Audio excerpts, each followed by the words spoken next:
All right, welcome back. We are asked to find the derivative of these two functions for 1 and 2.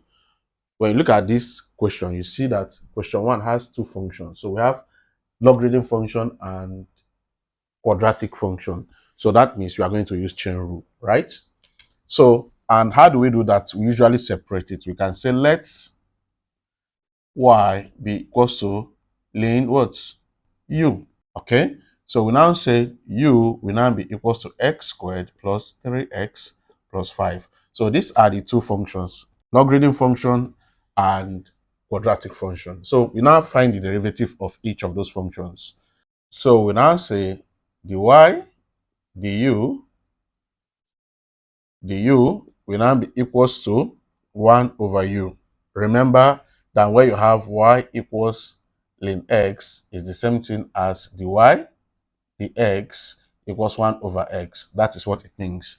So now let's find the derivative of du dx. So this one in respect to x, we now have 2x plus 3. So that is the derivative of those two functions. Then let's find the derivative of both of them together, which means we are going to apply our chain rule. And that is going to give us dy du multiplied by du dx. So this will give us the y du is 1 over u. Then multiply by 2x plus 3. So definitely this is going to be 2x plus 3 over u. So what is u? Remember that 2 is what? X squared plus 3x plus 5. So that is our derivative for the two functions using chain rule. So let's talk about this other function here. You can find out that this function we have, the first function is what? Is logarithm function. We have radical function. We have what? We have trigonometric function. Then we now have quadratic function. So we have four functions here. So let's separate them. So we can say y equals ln u, right? Okay, so we now say u equals square root of v, all right? So, and this can also be v equals 1 over 2. Then we can now say v will now be equals to what? Sine, let's say sine w, right? For this.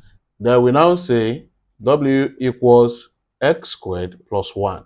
So those are the four functions. So what we just have to do is to find the derivative of both.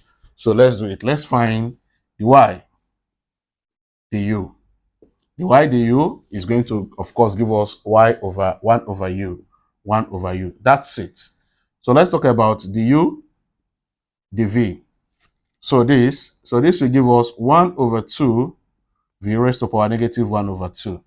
So if you don't know how to do this, please go and watch our video and you see where I explained how to do these simple derivatives. So what about dv over dw? So we are talking about the trigonometric function. So this will be what? Cos w. That's it. So let's now find the w over in respect to x. The x. This is going to give us 2x. And that's it. Just the same way we did this first question, we just multiply all these derivatives. So let's do it. Let me use another marker. So here we now say, let me put this line.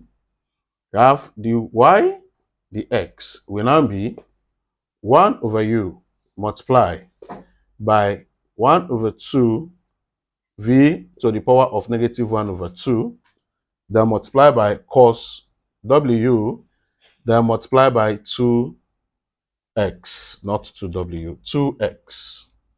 All right, so let's simplify this. So now we can simplify all this. We can now say dy the x equals, okay, all the one in on the denominator. So this and this, you have 2u.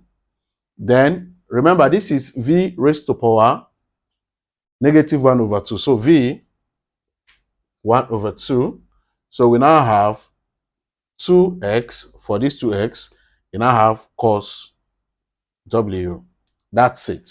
So let's simplify this. So now say 2x cos, what is w? We have w to be x squared plus 1. Then over, what is 2? We have 2 here. What is our u? U is square root of v. Square root of v. So what is v? V is sine, w is what? X squared plus 1. Okay? Then multiply by, this one is also square root. And what is v? V is sine x squared plus 1. All right? So you now have your dy over the x to be, this we cancel this. You have x cos x squared plus 1 over, when square root multiplies square root, so the square root is going to go. So you now have sine x squared plus 1. And that is your answer. So this is the derivative of these 4 functions using chain rule. Okay?